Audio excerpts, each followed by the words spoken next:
প্রিয় বন্ধুরা, আমরা এই তিনজন আজকে এসেছি এই চর দিয়ারা এবং চরনাসিরপুর আমরা ঘুরবো।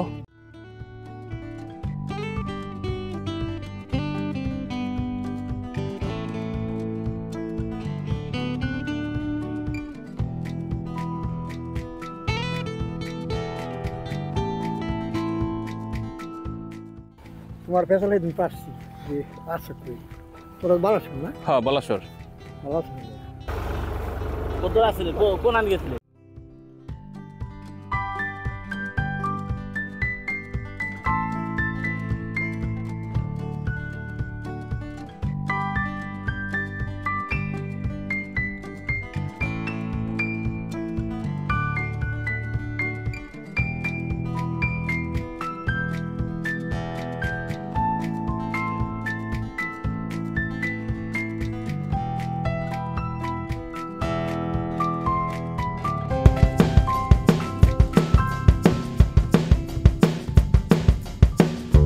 প্রিয় বন্ধুরা, আমরা এই তিনজন আজকে এসেছি এই চর দিয়ারা এবং চরনাসিরপুর আমরা ঘুরবো। এই প্রত্যন্ত যে চর অঞ্চল, সেই চর অঞ্চলে আমরা দেখব যে চর অঞ্চলে মানুষের জনজীবন আর এই অঞ্চলের পরিবেশ পরিস্থিতি কেমন, কিভাবে মানুষ এখানে থাকে, কি করে তাদের জীবিকা নির্বাহ করে, বিস্তারিত। প্রিয় বন্ধুরা, স্বাগত জানাই আরেকটি ভিডিওতে। আজ আপনারা দেখতে পাবেন দিয়ারা চর অঞ্চলের কিছু প্রাকৃতিক দৃশ্য। এই চরের কিছু ফসল, এই চরের মানুষের কৃষিকাজের কিছু দৃশ্য আপনাদের দেখাবো। দিয়ারা চরগুলোর অন্যতম আকর্ষণ হলো এর অপরূপ প্রাকৃতিক দৃশ্য। এখানে বিস্তৃত সবুজ মাঠ, নদীর স্রোতধারা, বালুকা বেলা এবং দূরদর্শী নীল আকাশ এক ভিন্ন রকম সৌন্দর্য সৃষ্টি করে। বিশেষ করে বর্ষাকালে চরগুলো পানিতে বেষ্টিত হয় ছোট দ্বীপের মতো দেখায়, যা পর্যটকদের আকৃষ্ট করে। শীতকালে বিভিন্ন পরিযায়ী পাখি চরাঞ্চলে আসে, যা প্রাকৃতিক সৌন্দর্যকে আরও মনোমুগ্ধকর করে তোলে। দিয়ারা চরের উর্বর মাটি কৃষির জন্য অত্যন্ত উপযোগী। এখানে চাষ হওয়া প্রধান ফসলগুলো হলো ধান, গম, ভুট্টা, কালাই, সরিষা, আলু, পেঁয়াজ, রসুন, ডাল, তিল, চীনাবাদাম ইত্যাদি। আজ আমরা আপনাদের সেই কিছু ফসল সম্বন্ধে দেখাবো। তার আগে আমরা এই চরে নেমেই এই একজন ফেরিওয়ালাকে পেয়ে গেলাম। তার থেকে আমরা সেই ছোটবেলার মতো কিছু আচার নিয়ে আমরা সেই শৈশবের স্মৃতিতে ফিরে যাচ্ছি এবং এখান থেকে আচার খেয়েই আমরা রওনা দিব আমাদের সেই চরাঞ্চলের সেই শস্যগুলি দেখার জন্য। প্রিয় বন্ধুরা, এই দিয়ারা চরে আসতে হলে অবশ্যই আপনাকে নারিশা দিয়ে পার হয়ে, ট্রলার পার হয়ে আপনারা চরে আসতে পারবেন। আরও বলে রাখি, এখানে জমির দাম খুবই কম। প্রথমত নদী ভাঙ্গা এলাকা বা নদী খুব কাছেই, যার জন্য এখানে জমির দাম একেবারেই কম বা বিক্রি না হয় না এমনই বলা যেতে পারে। এখানে কালাই খুব হয়। এই যে এখন কালাই এখানে উঠানো হয়ে গেছে। এখানে বর্ষাকালে যখন প্লাবিত হয় এবং যখন পলি মারি পড়ে, সেই পলিতে এখানে প্রচুর কালাই এখানে হয়। আর এই অঞ্চলের মানুষ এক জায়গা থেকে আরেক গ্রাম বা আরেক জায়গায় যেতে হলে অবশ্যই তাদের পায়ে হেঁটে যেতে হয়, অথবা এই যে রাস্তা দেখতে পাচ্ছেন, এই রাস্তা দিয়ে কিছু ট্রলি চলে, সেই ট্রলিতে করে মানুষ যাতায়াত করতে পারে। এছাড়াও এখানে আরো অন্য যানবাহন আছে। আমরা ভালো আছেন? ওয়ালাইকুম। আরে মিয়া, তোমার পেছনে দুই পারছি যে আসছে তুই তোরা বালাসন না? হ্যাঁ, বালাসর। বালাসন আসি ভালো, আসি ভালো। শরীরটা আপনার ভালো আছে? সুস্থ আছেন? যাবেন কোথায় এখন? ডুবলি যাম দুবলি না? হয়তো বাসা কি এখন দুবলি? না, আমি চরেই থাকি। আসছে বড় বড় বাড়ি করছো না, লাগে বাইক দিন না করে গাছ কত বড় হয়ে গেছে। অনেক জায়গায় এখান থেকে এখান থেকে কোন গাড়ি টাড়ি পাওয়া যায় না? গাড়ি ওই ঘুরে আসে? এদিকে আমার জন্য আড়াই বারো, তার কারণ গাড়িতে যে জাকি লাগে। অল্প জায়গায় দিলাম। কত আসলে কোন আন গেছিলেন? নিচেটা কি করো? কাটে এবারে কাটে ঘাস কাটে মনে হয়। কোন পর্যন্ত গেছিলেন? আইলাম বাইতে না হন দাম আবার ওই যে পোলা বেশি এখন বাসায় এখানে কোন জায়গায় বাসায় আমার সন্না শিখে কালকান্দি ওই যে হবির ফকির বাড়ি ওই দিকে।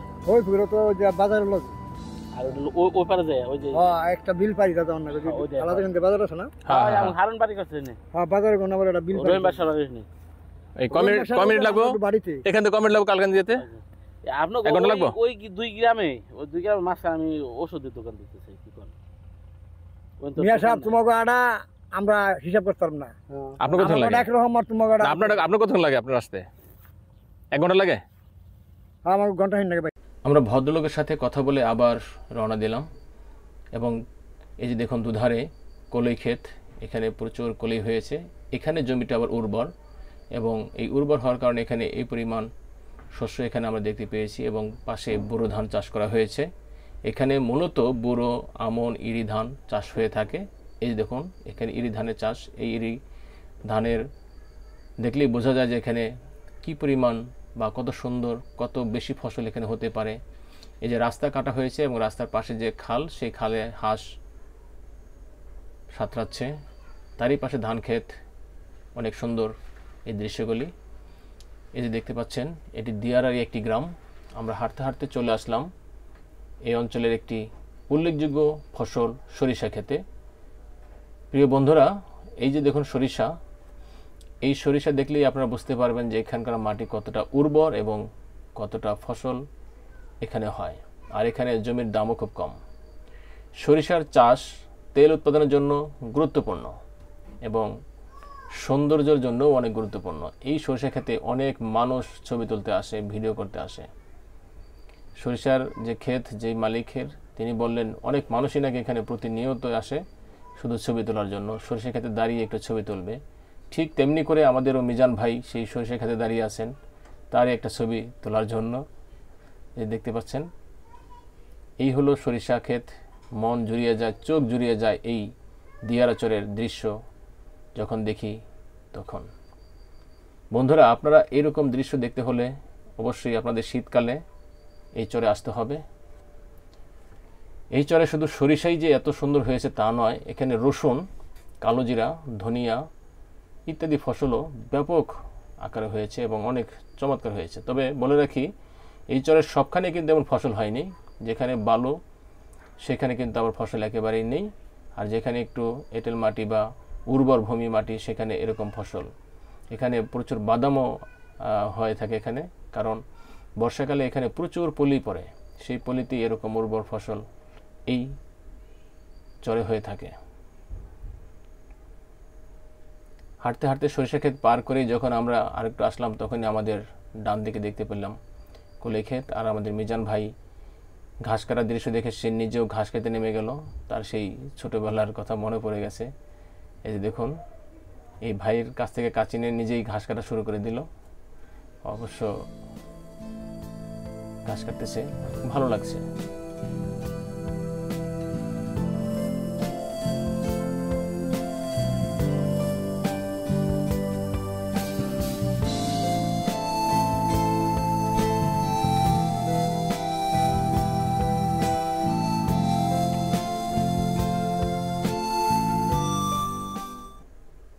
আমরা যখন সামনে এগিয়ে যাচ্ছি, ঠিক তখন আরেকটি সরিষা ক্ষেত দেখতে পেলাম।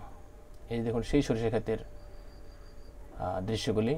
বন্ধুদের বলে রাখি, ভিডিও করা হয়েছিল অনেক আগে, আর হয়তো ছাড়তে পারিনি।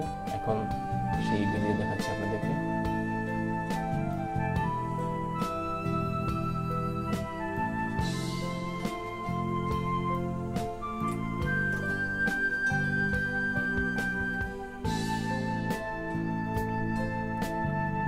বন্ধুরা, এই চরে শুধু সরিষাই যেমন ভালো হয়েছে তা নয়, এখানে বোরো ধান হয়েছে, ইরি ধানও অনেক ভালো চাষ হয়েছে।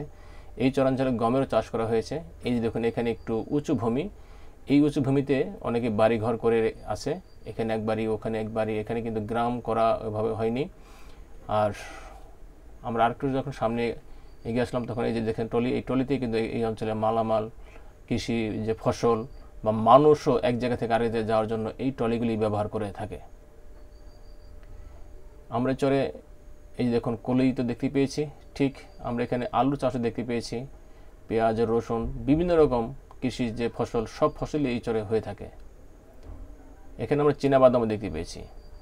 এই চরাঞ্চল কৃষকদের জন্য আশীর্বাদ স্বরূপ, কারণ এখানে ফসল উৎপাদনের খরচ তুলনামূলক কম এবং মাটির উর্বরতা বেশি। এখানে ফসল চাষ করতে হলে সার না দিলেই চলে বলা যায়। তবে বর্ষার সময় চর ডুবে যাওয়ার কৃষকদের বিভিন্ন চ্যালেঞ্জ মোকাবেলা করতে হয়। দিয়ারা চরের প্রাকৃতিক সৌন্দর্য ও কৃষি উভয়ই অত্যন্ত সমৃদ্ধ। পর্যটন এবং কৃষির বিকাশের মাধ্যমে এই অঞ্চল অর্থনৈতিকভাবে আরও সমৃদ্ধ হতে পারে। আমরা দিয়ারা যে ইউনিয়ন, সেই ইউনিয়নে হাঁটতে হাঁটতে এক গ্রাম থেকে আরেকটি গ্রামে চলে এসেছি। আর ভিডিও বড় হয়ে যাবে বলে আমরা ভিডিওর কিছু অংশ আমরা পরবর্তী ভিডিওতে আমরা দেখাবো। আর এই ভিডিওতে আমরা আজ এই পর্যন্তই আপনাদের দেখাবো। আর এই যে মেশিনটি দেখতে পাচ্ছেন, এই মেশিনটি কালাই নাকি এখানে এই কালাই মারাই করা হয়, যাকে বলা হয় কালাই মারাই করা মেশিন এটি। আর আমাদের পরবর্তী যে ভিডিও, সেই ভিডিও দেখার আমন্ত্রণ জানিয়ে আজকের মতো শেষ করছি। ধন্যবাদ জানাই আপনাদেরকে এই ভিডিওটি মনোযোগ সহকারে দেখার জন্য।